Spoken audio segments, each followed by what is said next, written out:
The man America fears the most, Ibrahim Traoré, in a land once led by Africa's most radical revolutionary, a new figure has emerged.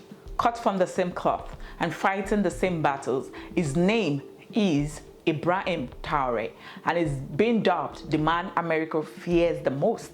But why would the world's superpowers be afraid of a 36-year-old military captain from Burkina Faso? The answer lies in his rise to power, his bold reforms, and his rejection of Western influence. To understand Traoré, we must look back to 1983 when a fiery young officer named Thomas Sankara seized power in a coup. At just 33, Sankara launched a revolution rooted in self-reliance, anti-imperialism, and social justice. It changed the country's name from Upper Volta to Burkina Faso, land of upright people. Its government vaccinated millions, planted trees to fight desertification, championed women's rights, and refused foreign aid that came with strings attached. Sankara's legacy shook Africa and threatened global powers.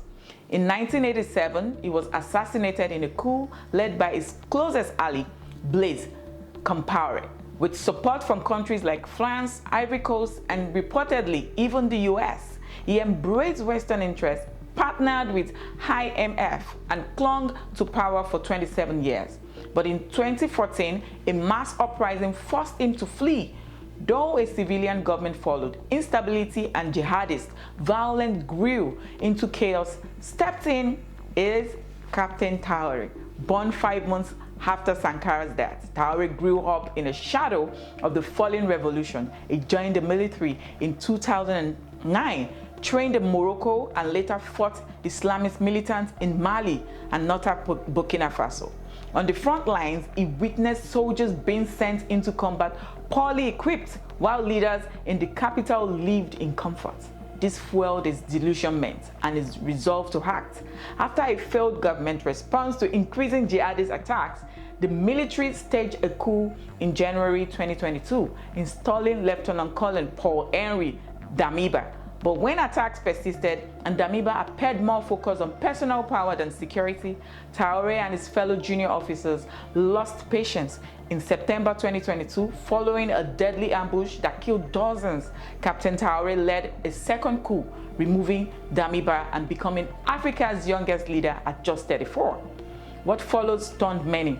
Traoré refused a higher military rank, declined his presidential salary, and chose to remain a captain. He rarely speaks publicly, but when he does, it's to rally the nation around sovereignty, sacrifice, and survival. Traoré launched a mass volunteer recruitment drive to support the military, aiming to enlist 50,000 civilians to defend their communities. He vowed never to negotiate with terrorists and promised to reclaim every inch of Burkina territory.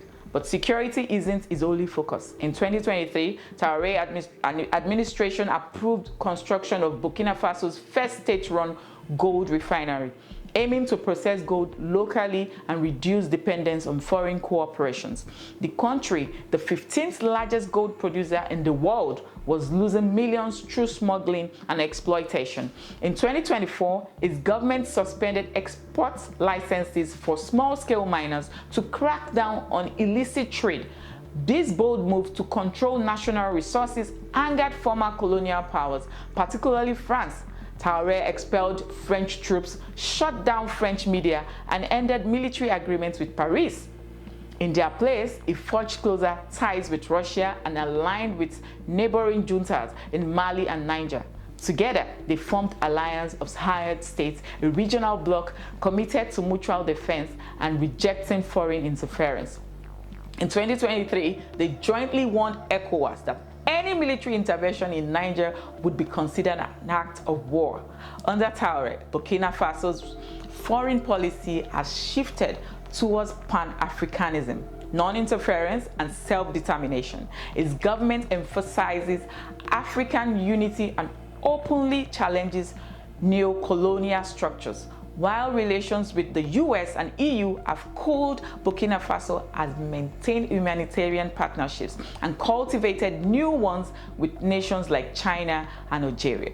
For the people of Burkina Faso, Traoré represents a return to the spirit of Sankara, a leader who unbought and unbowed.